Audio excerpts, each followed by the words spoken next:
믿음이란 무엇인가 시리즈 네 번째 말씀입니다. 믿음은 말씀을 믿고 의지하는 것이다 라는 제목으로 말씀을 전하려고 합니다. 온전한 신앙생활은 하나님의 이 말씀을 믿고 의지할 때 가능합니다. 많은 성도들이 이렇게 이야기하죠. 신앙생활 좀 잘하고 싶다. 여러분, 신앙생활 잘 하시려면 하나님의 말씀을 믿고 의지해야 신앙생활을 잘 할 수 있습니다. 왜 그러냐면 하나님께서는 이 하나님의 말씀을 믿는 자에게만 역사하십니다. 하나님의 말씀을 믿지 않고 의지하지 않는 자에게는 하나님이 아무런 은혜도 주시지 않는다는 이야기죠. 자, 그러면 왜 우리가 하나님의 말씀을 믿고 의지하지 못하느냐 하는 우리의 이 좀 문제를 우리가 한번 생각을 해야 합니다. 첫 번째 그 이유는 하나님의 말씀을 온전히 믿지 않기 때문에 그렇습니다. 구원받은 성도들이 하나님의 말씀을 온전히 믿어야 되는데 그렇지 못하다 하는 것이죠. 그래서 우리의 삶의 문제가 살면서 어떤 삶의 문제가 생기면 우리는 하나님의 말씀을 믿기보다는 어떻게 합니까? 내가 처해 있는 상황, 내가 지금 일어나고 있는 이 문제에 우리는 거기에 매몰이 되어서 하나님의 말씀을 믿고 의지하기보다는 사실은 세상을 더 의지하게 되는 거죠. 그래서 어떤 때는 사람을 찾아가서 하소연하기도 하고 또 어떤 때는 다른 무엇인가를 붙들기도 한다는 것이죠. 그래서 삶의 문제가 생기면 가장 먼저 우리 마음속에서 뭐가 일어나냐면 우리의 마음이 요동을 합니다. 어떤 문제가 생기면 더 이렇게 차분히 가라앉고 믿음으로 그것을 바라보려고 해야 되는데 그렇지 못하고 마음이 요동을 해요. 그걸 성경은 뭐냐면 정함이 없는 신앙생활을 하게 된다 하는 것입니다. 그러다 보니까 하나님의 말씀을 내가 믿어야 된다. 이럴 때일수록 내가 하나님 말씀을 더 믿어야 된다라는 생각이 생기지가 않는 것이죠. 왜? 마음이 요동하기 때문에. 자, 두 번째 왜 하나님 말씀을 우리가 믿지 못하느냐면 하나님의 말씀으로 이 성경을 하나님의 말씀으로 온전히 믿지 못하고 있다는 것입니다.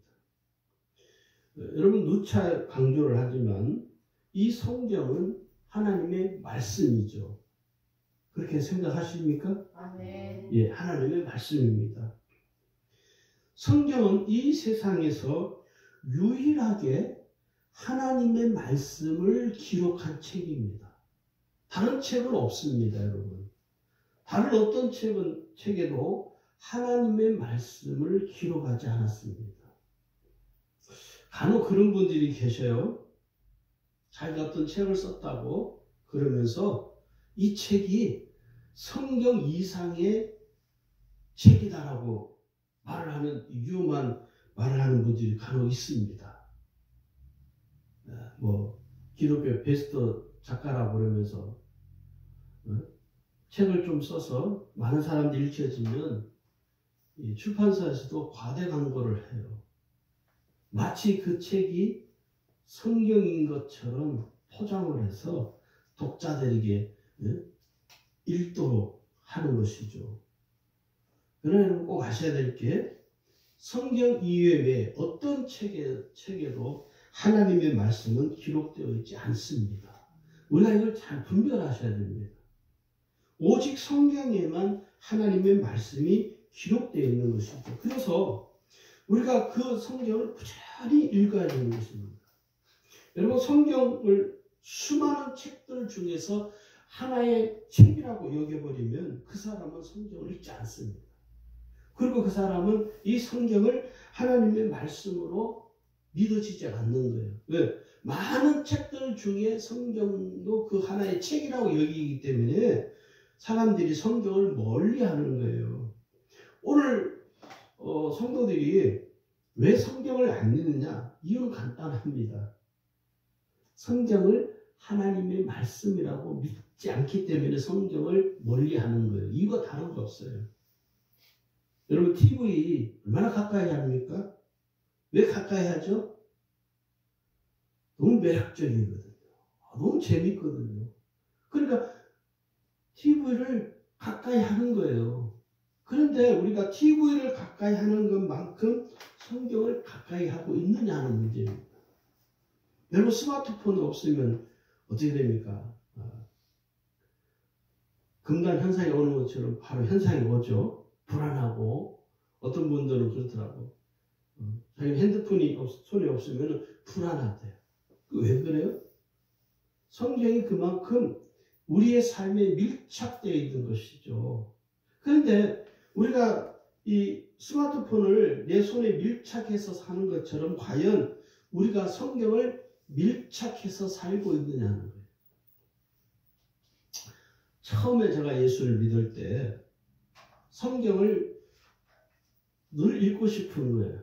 그래서 성경을 어떻게 했냐면 이런 좋은 성경책이 아니라 약간 싼 성경책을 사가지고 이렇게 각권으로 뜯어가지고 이렇게 붙여서 그 성경을 갖고 다녔어요. 그리고 한참 지나니까 성경을 아주 작은 낙권으로 들고 다닐 수 있는 포켓용 성경이 나오기 시작했습니다. 그래서 그 성경을 사가지고 포켓에다 넣고 버스 안에서도 읽고. 근데 지금 보면은 그렇게 못하는 거예요. 저 자신부터가, 목사인 저 자신부터가 이 성경을 가까이 하지 않는다는 것은 무슨 말이냐? 성경을 하나님의 말씀으로 오늘 사람들이 대하지를 않는다는 거예요. 이게 우리가 무서운 것입니다. 죄는 아니죠. 뭐 성경을 꼭 가까이 해야 되고 성경을 가까이 안 한다고 그 사람이 죄를 범하는 건 아니지만 그만큼 우리가 성경을 얼마나 가까이 하고 멀리 하느냐에 따라서 우리의 이 믿음에 있어서도 우리 스스로가 자기 자신을 점검해 봐야 됩니다. 여러분은 성경을 가까이 하는 사람이세요? 멀리 하는 사람이세요? 여러분 혹시 일주일 중에 최소한, 그죠? 최소한입니다. 일주일 중에 최소한 한 번 이상은 성경을 읽으신가요? 그나마 다행이에요. 그나마 다행입니다. 근데 여러분, 일주일 중에 단 한 번도 성경을 읽지 않고 있다면 그 사람은 불행한 거예요. 왜? 하나님의 말씀으로 믿지 않고 있다는 것을 자기 스스로가 증명해 보이는 거예요. 그렇다고 마음에 시험 들 필요는 없습니다. 오늘부터 읽으면 되죠. 뭐 이번 주부터. 그죠? 그러니까 성경을 멀리 하는 사람은 여러분 꼭 아셔야 돼요. 내가 성경을 멀리 하면 하나님도 나를 멀리 합니다. 할렐루야. 여러분 제가 목사인데 저를 가까이 하는 목사님이 있어요. 저를 잘 따르고 다른 목사님들보다 특별히 저를 많이 이렇게 따르는 목사님이 계세요. 그러면 제가 그 목사님을 가까이 할까요? 멀리 할까요? 가까이 합니다. 마음이 더 쓰입니다. 솔직히. 똑같습니다. 내가 성경을 하나님의 말씀이 기록되어 있는 이 성경을 가까이 하면 할수록 하나님도 나를 가까이 해 주십니다. 이게 원리라는 거죠. 그래서 하나님과 가까이 하는 사람, 하나님이 가까이 하는 그 사람은요, 어떤 은혜가 있냐면 하나님과 친밀해집니다. 하나님과 아주 밀접하게 친밀한 사람이 되는 거예요.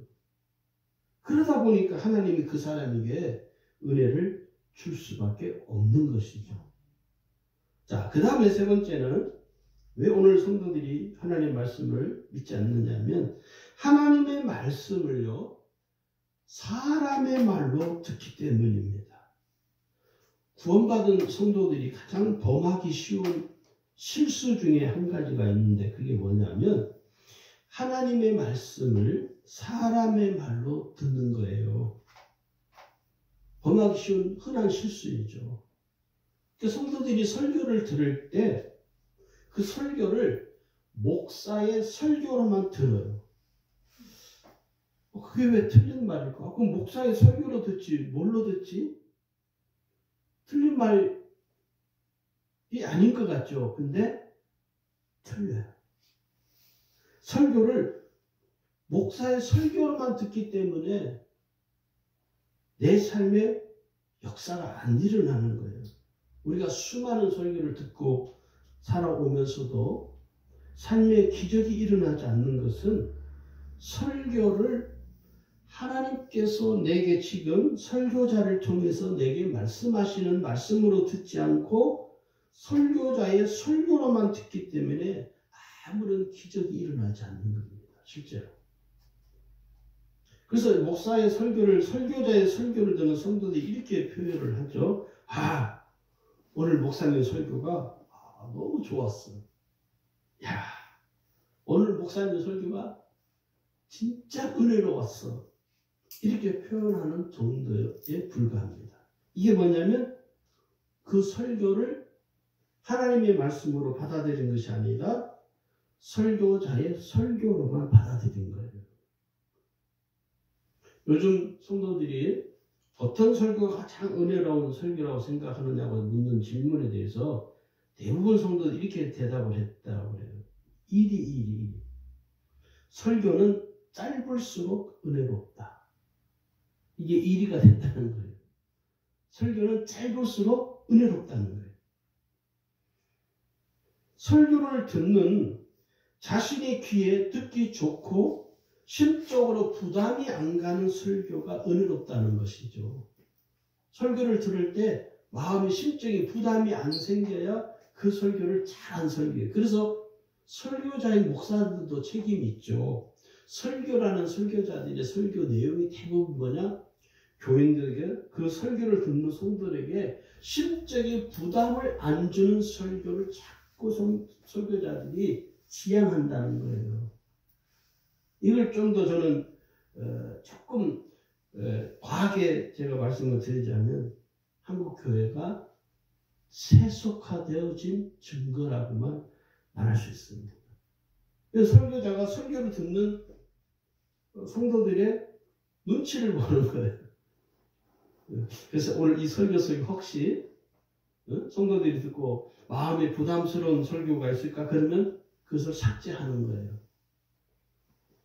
여러분, 이게 설교를 하는 설교자 자신도 그렇고 설교를 듣는 청중들도 그렇고 하나님의 말씀으로 전하지 못하고 듣지 못하기 때문에 오늘 우리 속에 뭐가 일어나지 않느냐면 하나님의 은혜가 우리 속에서 나타나지 않는 거예요.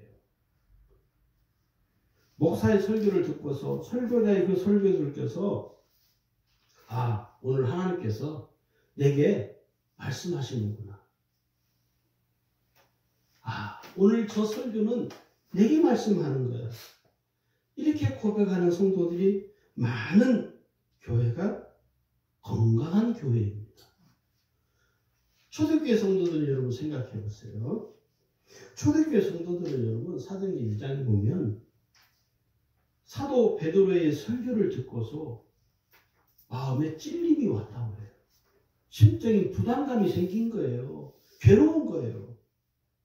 그래서 그 사도에게 가서 베드로에게 묻습니다. 우리가 어떻게 해야 할까요? 우리가 어떻게 해야 되겠습니까? 라고 물을 때 이 성도들에게 베드로가 말하기를 회개하고 죄사함을 받아라. 그리고 성령을 선물로 받아라. 이렇게 권면을 했어요. 그 초대교회 성도들은 사도 베드로의 가르침에 따라서 그들은 설교를 듣고 회개하기 시작했다는 거예요. 그 마음의 심적인 부담감으로 다가왔던 그 말씀을 붙들고 하나님 앞에 회개하기 시작하니까 그 성도들 속에 뭐가 임합니까? 성령이 임하기 시작했다는 거예요. 이게 오늘날 초대교회의 모습입니다.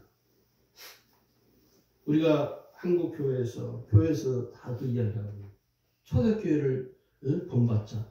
초대교회로 돌아가자. 여러분 초대교회로 돌아가자는 그 프레임 중에 구호 중에 하나가 뭐가 전제가 있느냐면 회개가 반드시 따른다는 것을 아셔야 됩니다.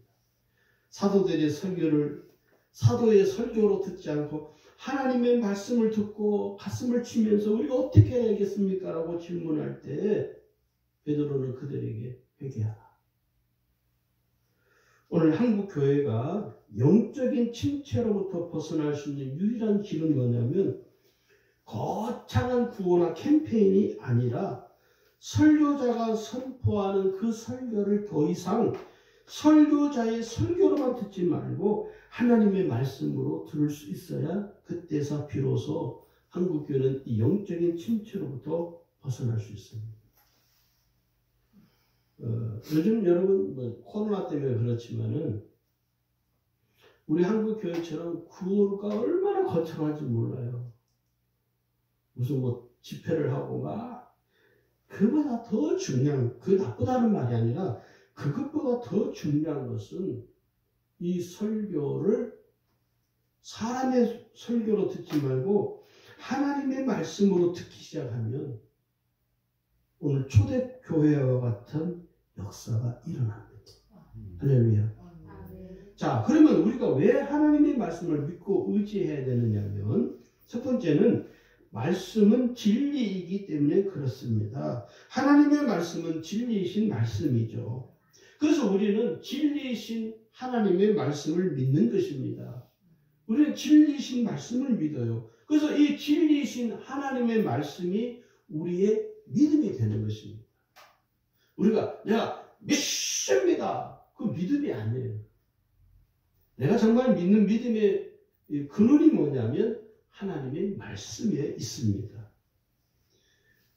믿음은요, 가변될 수가 없어요. 변하는 게 아니에요. 왜냐? 진리의 말씀이기 때문에.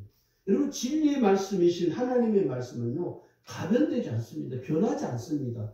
그게 속성을 가지고 있어요. 변하지 않는 속성을 가지고 있어요. 그런데 우리의 믿음은 얼마나 변합니까? 우리가 그러잖아요. 어떤 때는 믿음이 있었다고, 어떤 때는 믿음이 없었다고. 그건 믿음이 아니에요, 사실. 그런 믿음은 왜 생기느냐 하면 하나님의 말씀, 진리이신 말씀을 믿는 믿음이 아니고 상황, 어떤 환경에 의해서 믿는 믿음이기 때문에 그런 거예요. 그러니까 이런 거예요. 쉽게 말하면 내가 텐션이 업돼 있어요. 기분이 아주 좋은 상태에 있어요. 그러면 누가 나에게 무슨 말을 해도 어떻게 그것이 허용이 돼요. 근데 내가 지금 기분이 아주 상해 있어요. 감정이 아주 다운이 되어 있는 상태에 누가 나에게 말을 하면 그 말이 나에게 그 말을 듣는 내가 화가 나요. 왜 그래요? 상황이나 환경에 따라서 그 감정이 변하는 것이죠. 믿음이 변하는 건요, 그거 똑같습니다. 믿음은 변하지 않는 거예요. 왜? 진리이신 하나님의 말씀을 믿는 그 믿음에 근거하기 때문에 진짜 믿음은요, 변하는 게 아니에요. 30년이 지나도 그 믿음이 그대로인 거예요. 여기 말씀에 보면 요한복음 17장 17절에 보면요, 저희를 진리로 거룩하게 하옵소서. 아버지의 말씀은 진리입니다. 예수님이 하신 말씀이죠. 예수님이 하나님 아버지의 말씀이 진리이기 때문에 그 진리를 통해서 오늘 제자들이 거룩함을 입게 해달라고 요청하는 것이죠. 오늘 우리의 믿음은요, 하나님 아버지의 말씀을 믿는 믿음의 근거에서 우리의 믿음이 세워지는 것입니다. 그래서 그 믿음은요, 변하지가 않는 거예요. 여러분 믿음은 어때요? 잘 생각해 보시면 믿음이 수시로 변해요. 그죠? 오늘은 믿었다가, 오늘은 믿음이 좋았다가, 내일은 믿음이 그냥 무너졌다가, 왜 그럴까요? 말씀, 하나님의 진리이신 말씀을 믿는 믿음이 아니에요. 우리가 그것을 잘 깨달으셔야 됩니다. 두 번째는요, 말씀은 생명이기 때문에 그렇습니다. 말씀이 생명이에요. 하나님의 말씀을 믿고 의지해야 될 이유는요, 말씀이 생명이기 때문에 그렇습니다. 그래서 우리가 말씀을 믿을 때 내 삶 속에서 뭐가 일어나느냐면 생명력이 나타나는 거예요. 그래서 믿음은 생명을 갖고 있어요. 생명의 말씀이 내 속에 들어와 나를 변화시키는 능력이 되는 것이죠. 오늘 여러분, 저와 여러분이 이렇게 거듭난 새 사람으로 변화된 그 원동력이 뭐냐면 말씀에 있습니다.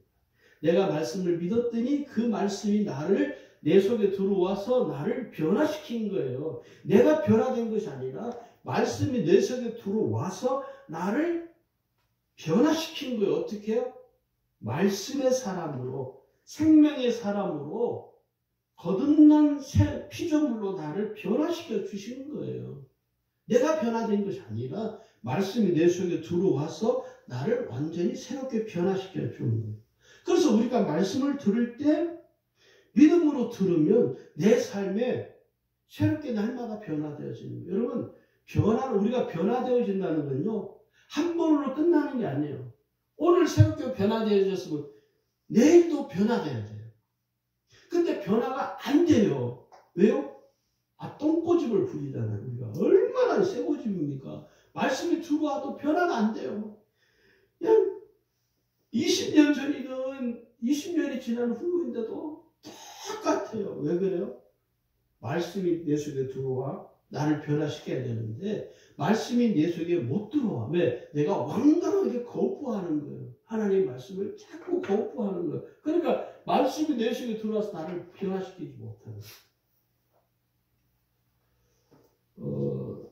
제가 예수를 믿을 때 함께 신앙생활을 했던 분들이 한두 명이겠습니까? 저도 예수 믿은 지가 이제 거의 40년이 다 돼가는데 그 수많은 사람들이 함께 신앙생활을 했지만 제가 처음 예수를 믿을 때 함께 예수를 믿은 사람들이 있어요. 근데 40년이 지났는데도 똑같아요. 어떤 경우는 더 이상하게 변한 사람도 있더라. 왜 그럴까요? 말씀이 내 속에 들어와서 나를 변화시키는데 내가 그 말씀을 자꾸 거부하는 거예요. 근데 그분들이 다 집사고 권사고 장로가 됐어요. 집사고 지금은 집사님이 되었고 권사님이 되었고 장로님이 되었고 목사님이 되었어요. 근데요, 변화가 안 일어나는 거예요. 왜 그럴까요? 말씀이 내 속에 들어올 수 없도록 내가 완강하게 거부하는 거예요. 버티는 거죠. 그러니까 내 속에서 역사가 안 일어나는 거예요. 이 설교를 믿음으로 들으면 내 삶이 새롭게 변화가 일어나고 기적이 일어나게 되는데 그렇게 안 되는 거예요. 오늘 예수님께서 우리에게 하시는 말씀에 우리가 마음을 열고 들어야 됩니다. 여기 보면 요한복음 6장 63절을 보시면요, 예수님이 이렇게 말씀하세요. 살리는 것은 영이니 육은 무익하니라. 내가 너에게 이른 말은 영이요 생명이라. 예수님이 이르신 그 말씀이 영이요 생명이라는. 그래서 예수님이 하시는 말씀이 요한복음 11장 25절 26절에 가면 나는 부활이요 생명이니 나를 믿는 자는 죽어도 살겠고 무릇 살아서 나를 믿는 자는 영원히 죽지 아니하리니 이것을 내가 믿느냐. 여러분, 우리는 주의 말씀을 믿는 사람들이 되어야 됩니다.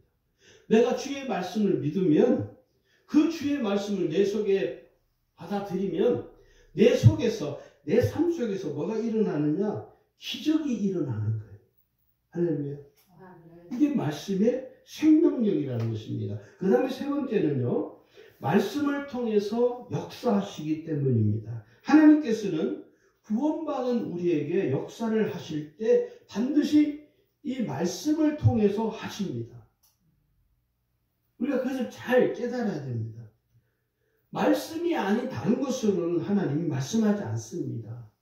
제일 첫 번째 하나님께서 우리에게 역사하실 때 말씀으로 역사를 하시는 거예요.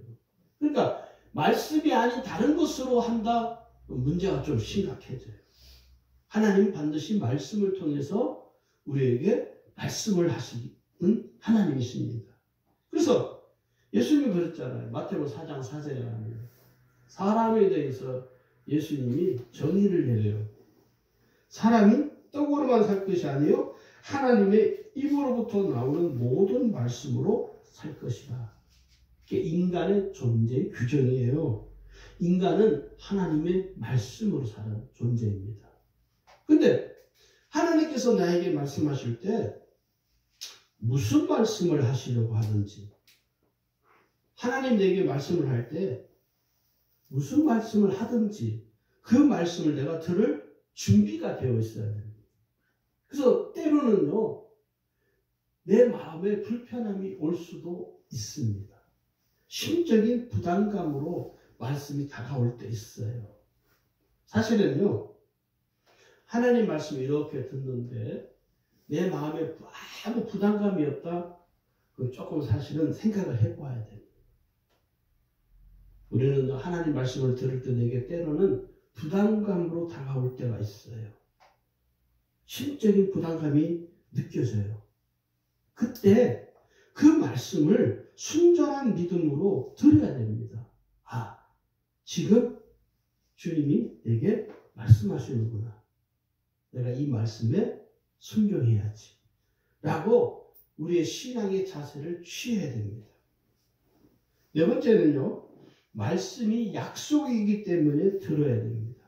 성경은 하나님의 약속으로 구성이 되어 있습니다. 그래서 성경은 약속의 말씀이라고 그래요. 뭐 그게 저는 확인은 안 해봤지만 성경 어떤 학자가 성경에 하나님 무슨 약속을 몇 가지 된다 조사를 했더니 뭐 32,500가지라고 그래요. 여러분, 그 많은 약속 중에 딱 한 가지만 제대로 붙들어도 저와 여러분의 삶에 역사가 일어나는 거예요. 할렐루야. 민수기 23장 19절을 보시면 하나님은 인생이 아니시니 시건치 않으시고 인자가 아니시니 후회가 없으시도다. 어찌 그 말씀하신 말을 행치 않으시며 하신 말씀을 실행치 않으시랴. 하나님은 인생이 아니시기 때문에 시건하지 아니하시는 분이시고 후회가 없으셔서 하나님께서 말씀하신 것을 반드시 이루신다, 실행하신다는 것입니다. 여러분, 믿음이란 뭘까요? 믿음이란 하나님께서 약속하신 것, 말씀을 믿는 것입니다. 할렐루야. 하나님께서 약속하신 말씀을 내가 믿는 거예요. 하나님께서는 다른 곳에 그 약속을 기록하지 않으시고 오직 이 성경에만 그 약속을 기록했습니다. 그래서 어떤 면에서 우리가 성경을 꾸준히 읽는 이유는 하나님의 약속을 찾아내는 거예요. 하나님의 약속을 내가 확인하는 거예요. 하나님의 약속 여기 이렇게 기록했네. 이 약속이 있었네. 이 약속들을 내가 믿어야지. 내가 이 약속을 꼭 내 마음에 새겨야지. 내가 이 약속대로 꼭 살아야지. 라고 결단하고 그 말씀대로 살아갈 것을 마음에 다짐을 할 때 그 사람을 우리는 뭐라고 그러냐? 믿음 있는 사람. 이렇게 부르는 거예요. 교회에서 열심히 청소하니까 목사님 저 사람 믿음 참 좋아요. 아니요. 그 믿음하고 상관없습니다. 믿음이 없어도요, 할 수 있어요. 믿음 없는 사람도 교회에서 봉사 열심히 할 수 있습니다. 나중에 가서 그냥 화를 내고 그러는 일이 종종 있죠. 진짜 믿음은 뭐냐? 성경에 기록된 약속의 말씀을 읽고 확인하고 그 약속된 말씀대로 살려고 애를 쓰는 사람, 그 사람이 진짜 믿음의 사람이에요. 할렐루야. 아멘. 그래서 이 믿음은요, 어떤 기적의 현장에 있는 것이 아니라 신실하신 하나님의 약속이 담겨있는 성령이 있습니다. 믿음은. 그게 성경적 믿음이라는 거예요. 그래서 우리의 믿음의 근간은 어디냐? 하나님의 말씀인 성경입니다. 그래서 우리가 성경으로 돌아가자는 말은 성경적 믿음으로 돌아가자는 거예요. 어떤 기적을 보고 어떤 현상을 보고 믿는 믿음은요, 불안한 문제가 있을 수 있어요. 사람들은요, 기적을 보여주고 어떤 병자가 이런 살아나고 하는 그걸 보고 믿어요. 그건 믿음이 아니에요. 그 진짜 성경적 믿음은 뭐냐? 하나님의 말씀을 믿는 믿음이에요. 할렐루야. 아멘. 오늘날 구원받은 성도들이 기적 필요합니다. 체험 필요합니다. 체험적 신앙 중요합니다. 그것보다 더 중요한 것은 뭐냐? 하나님의 말씀을 온전히 믿는 믿음이 더 중요합니다. 진짜 이 말씀 믿는 믿음이 제일 중요한 거예요. 가장 근간이 되는 것입니다. 그래서 우리는 기적을 믿는 게 아니에요. 하나님의 말씀을 믿는 거예요. 하나님의 말씀을 믿으면 믿는 그 사람에게서 기적이 일어나는 거예요. 그 사람에게서 역사가 일어나는 거예요. 역사가 일어났기 때문에 믿는 것이 아니라 하나님의 말씀을 믿었더니 그 사람에게서 역사가 일어나는 거예요. 기적이 일어나는 거예요. 그게 신앙이라는 것이죠. 그 다음에 다섯 번째는요. 말씀이 믿음의 뼈대가 되기 때문에 그렇습니다. 하나님의 말씀이 우리의 믿음을 이루는 뼈대가 되어야 됩니다. 그래서 말씀이 믿음의 중심이 되는 거예요. 말씀이. 그래서 우리가 성경을 읽으면 읽을수록 어떻게 되냐? 믿음이 강해지는 거예요. 여러분 믿음은요. 믿음이 강해지려면 믿음이 아주 강한 사람이 되려면요. 40일 금식한다고 해서 믿음이 강한 사람이 될 수는 있어요. 그거 지나고 나면 어떻게 돼요? 또 다시 돌아가는 거예요. 뭐 부흥회를 해서 은혜를 받았어요. 믿음이 강해졌어요. 그럼 그것이 지속이 돼야 되잖아요. 왜 안 돼요? 왜요? 진짜 믿음은요. 믿음의 뼈대는 뭐냐? 하나님의 말씀이에요. 그래서 뒤에도 말씀드렸죠. 말씀 묵상을 지속적으로 하는 사람들이 믿음이 강해지는 이유가 여기에 있습니다. 사실. 예수님 이렇게 말씀합니다. 누가복음 10장 16절 보면 너희 말을 듣는 자는 곧 내 말을 듣는 것이요 너희를 저버린 자는 곧 나를 저버린 것이요 나를 저버린 자는 나 보내신 이를 저버린 것이니라. 그러니까 오늘 예수님께서 예수님이 오셨어요. 하나님의 독생자이신 예수님이 오셨어요. 우리의 믿음의 근원이 되신 예수님이 오셨는데 사람들이 예수님 말을 믿어요? 안 믿어요? 안 믿는 거예요. 예수님을 멸시하는 거예요. 예수님이 하신 말씀을 거부하는 거예요. 오늘 우리에게 있어서 우리가 하나님이 하신 말씀을 우리가 거부해버리면 그 사람에게는 아무런 기적이 안 일어나는 거죠. 말씀이 우리의 믿음의 뼈대가 됩니다. 토대가 되는 거예요. 그래서 우리가 믿음을 말할 때는 그 믿음의 바탕이 뭐냐면 하나님의 말씀이라는 사실을 우리가 잘 깨달으셔야 됩니다. 여러분 오늘 읽은 본문은 백부장 이야기예요. 백부장 이야기는 여러분 너무 잘 알 거예요. 하도 많이 들었어요.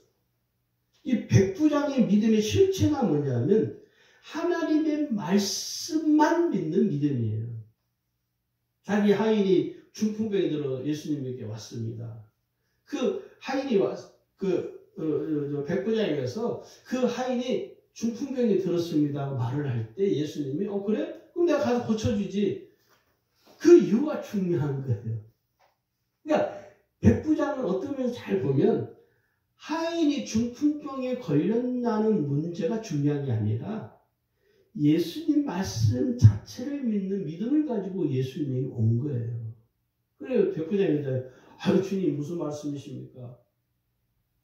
주님 우리 집에 내 집에 가지 않으셔도 됩니다. 여기에서 그냥 주님이 말씀만 하셔도 괜찮습니다. 역사가 일어납니다. 예수님 말씀 한 말씀 하시면 됩니다. 저는 예수님 말씀을 믿습니다. 이 믿음인 거예요. 이 믿음. 믿음의 영적 강자로 우리가 살아가려면요. 그 말씀 자체를 믿는 믿음이 있어야 돼요.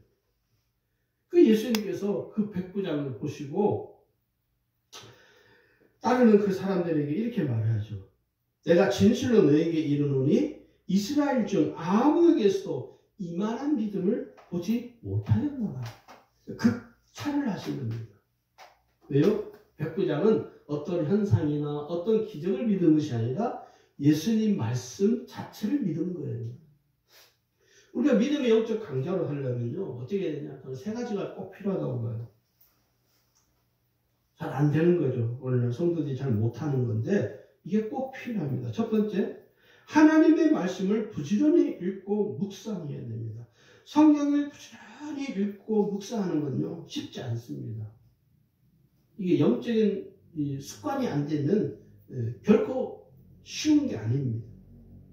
그러나 실천하면 매우 중요한 영적인 능력을 본인이 갖게 되는 거예요.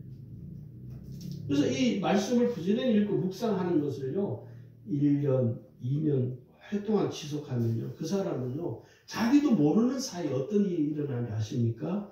영적인 강자가 되어 있습니다. 요동하지 않아요, 그런 사람들은요. 진짜. 두 번째는요, 하나님의 말씀을 들어야 됩니다. 성경을 읽을 때 소설책 읽듯이 하지 말고 하나님께서 지금 내게 말씀하신다는 믿음을 가지고 읽어야 됩니다. 또 설교를 들을 때에도 설교자의 설교로 듣지 말고 하나님께서 설교자를 통해서 지금 나에게 말씀하시는 것이다 라고 믿고 들어야 돼요. 그래서 마음의 심적 부담감이 온다는 사실을 먼저 여러분 인지하셔야 됩니다. 세 번째는 하나님의 말씀을 힘써 지켜 행하도록 해야 됩니다. 여러분 하나님의 말씀을 읽고 듣고도 지키지 않으면 아무 필요가 없습니다. 하나님의 말씀을 읽고 듣고 묵상하는 것은 말씀대로 살아가려고 힘써 지키기 위함인 거예요. 여호수아 1장에 하나님께서 여호수아에게 말씀한 내용입니다. 8절 9절에 거기 보면 중심 내용이 뭡니까? 말씀을 읽고 힘써 지켜 행하라는 거예요. 성경을 읽고 묵상하는 것을 끝나지 말고 그 읽고 묵상한 말씀대로 살려고 힘써 지켜 행하라는 것입니다. 오늘 우리에게 주시는 말씀이기도 하죠. 자, 그 다음에 마지막 세 번째는요. 하나님의 말씀을 온전히 믿고 의지하기 위해서 우리가 어떻게 해야 되느냐. 첫 번째는 문제를 믿음으로 해결할 것을 믿어야 됩니다. 어떤 문제가 생기면 이 삶의 문제를 내가 어떤 다른 인간적인 노력이나 인간적인 방법으로 하려고 시도하지 말고 믿음으로 해결하려고 하셔야 됩니다. 믿음으로 해결하려고 하셔야 됩니다. 믿음으로 해결하지 않고 어떤 인간적인 노력이나 인간적인 방법을 통해서 하려고 한다는 건 뭐냐면 불신앙이거든요. 하나님을 신뢰하지 못하니까 믿음으로 못하는 것이죠. 여러분, 하나님은요, 불신앙적인 생각과 마음을 지닌 사람에게는 역사하지 않습니다. 근데 모든 문제를 믿음으로 해결하려는 마음을 가지고 있는, 그 믿음을 가지고 있는 사람에게는 하나님이 그 문제를 해결해 주십니다. 이게 참 중요한 성경적 원리예요. 예수님이 그래서 이런 말씀을 하셨죠. 마가복음 9장 23절에 보면 할 수 있거니 무슨 말이냐? 믿는 자에게는 능히 하지 못할 일이 없느니라. 믿음으로 해결할 것을 말씀하는 거죠. 베드로가 성전에 들어가서 성전 미문에 앉아서 구걸하던 안전뱅이 있죠. 베드로가 지나가는데 구걸해요. 그 베드로가 그 사람을 향하여 이렇게 말하죠. 은과 금은 내게 없거니와 내게 있는 이것을 내게 주노니 나사렛 예수 그리스도의 이름으로 일어나 걸어라. 그 사람은 어떻게 됐습니까? 걷게 됐죠. 그러니까 베드로는요, 그 사람의 삶의 문제를 뭘로 인식한 거예요? 이건 믿음이잖아, 믿음. 그래서 베드로가 믿음을 동원하잖아요. 내게 은과 금은 없지만 내게 있는 예수의 이름으로 일어나 걸어라. 믿음을 사용한 거예요, 베드로가. 두 번째는요, 하나님의 말씀 온전히 믿고 의지하기 우리가 어떻게 해야 되느냐 하면, 두 번째는 말씀을 전적으로 신뢰해야 됩니다. 온전한 믿음으로 살아가려면 하나님의 말씀을 내가 신뢰해야 돼요. 하나님의 말씀을 신뢰하지 못하는 삶은 매우 위험합니다. 왜냐하면 믿음이 아니기 때문에. 하나님의 말씀을 내가 전적으로 신뢰하는 거예요. 여러분, 신뢰라는 건 뭡니까? 100% 지지하는 거예요. 우리가 사람을 신뢰할 때요, 그 사람이 좀 실수할 수 있어요. 그럼에도 불구하고 그 사람 끝까지 신뢰하는 거예요. 그게 하나님의 말씀을 그렇게 우리가 신뢰해야 돼요. 우리가 사람들이 사람을 잘 신뢰하지 않잖아요. 조금만 실수하면 바로 등을 돌리잖아요. 그죠? 오늘 이 시대에는요, 사람을 좀 이렇게 신뢰하는 사람들이 참 필요한 시대인 것 같아요. 조금 실수할 수도 있고, 어떤 일을 처리하는 데서 조금 미진하게 미미하게 할 수도 있어요. 그럼에도 불구하고 그 사람 끝까지 내가 신뢰해 주는 거예요.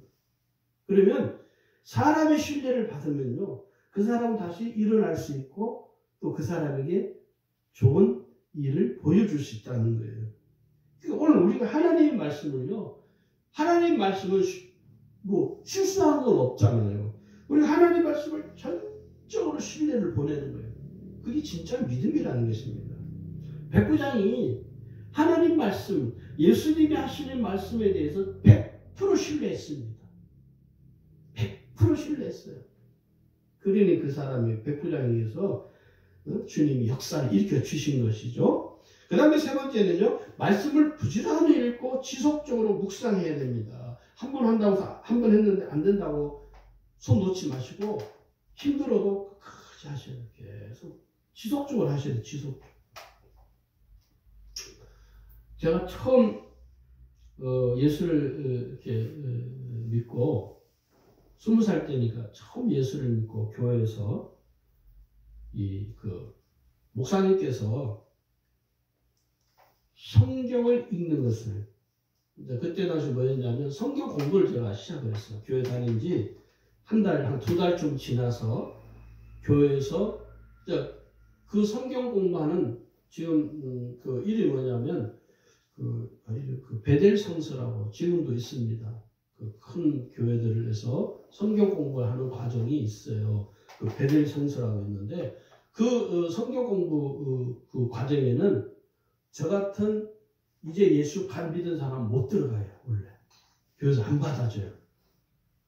저는 찾아갔어요.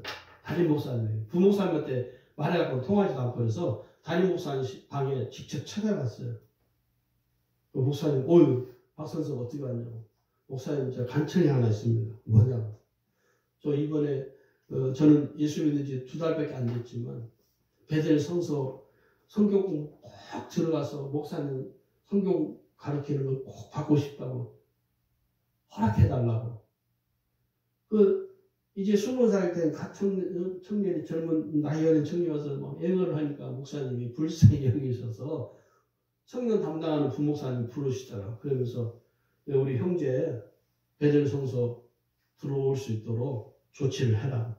그래서 제가 들어가서 성경 공부를 하기 시작했어요. 그런데 이게 이제 일주일에 한 번씩 담임 목사님이 직접 성경 공부를 하기 때문에 사람들이 굉장히 많이 들어왔어요. 그런데 목사님께서 매주 끝날 때마다 숙제를 내줘요. 뭐 하라고, 성경 어디 읽으라고, 또 어디 암송해오라고 그러고, 그리고 성경 공부하기 전에 꼭 그 숙제를 해왔는지 확인을 해요. 그런데 여러분, 그 많은 사람, 성경 공부하는 사람들 중에 목사님이 내준 그 숙제를 성실하게 하는 사람은 10%도 안 돼. 근데 저는 그 성경 공부 과정을 하면서 항상 목사님 내주는 숙제는 빠지지 않고 성경 어디 읽으라면 또 읽고, 성경 어느 구절을 요절을 암송해라면 그 요절을 암송해 가고 성실하게 성실. 근데 그게 지나고 보니까 지금도요, 가끔 그때 성경 공부를 했던 내용들이 기억이 나요. 그러니까 말씀을 우리가 지속적으로 읽고 그 말씀을 묵상하게 되면 어떤 일이 일어나냐면, 나도 모르는 사이, 아까도 말씀드린 것처럼 내가 믿음의 영적 강자가 되어 있습니다. 할렐루야. 그래서 여러분, 실제로 어떤 분들 중에 성경 백독을 한 분들이 있어요. 많지는 않은데, 근데 그분들을 한번 잘 보면요, 믿음이 정말 강해요. 흔들림이 없어요. 마음이 항상 차분해요. 어떤 일이 일어났는데도, 문제가 터졌는데도 흥분하지 않아요. 마음이 요동하지 않는 것이죠. 왜 그럴까요? 이미 그 사람 속에 말씀이 거하기 때문에 그 말씀이 그 사람의 심령, 그 사람의 삶을 붙들고 있는 것이죠. 딱 붙잡고 있는 거예요. 그 말씀이. 그러니까 마음이 요동하지 않는 거죠. 이게 뭡니까? 말씀을 지속적으로 읽고 부지런히 읽고 묵상하는 사람들의 결과입니다. 굉장히 중요합니다. 그 다음에 마지막으로는요, 말씀을 붙잡고 기도해야 됩니다. 하나님께서는요, 기도하는 성도에게서 기적을 경험하도록 은혜를 베풀어 주시죠. 그래서 우리가 기도할 때 우리가 소홀히 하는 게 있는데 뭐냐? 말씀을 소홀히 하는 게 있어요. 여러분 기도할 때 성경책을 옆에 놓고 기도하면 더 좋습니다. 기도하는 중에 하나님 말씀이 갑자기 생각나는 구절이 있어요. 그러면 그 성경 구절을 빨리 성경을 열어서 펼쳐서 보고 읽고 그 말씀 붙들고 기도하는 거예요.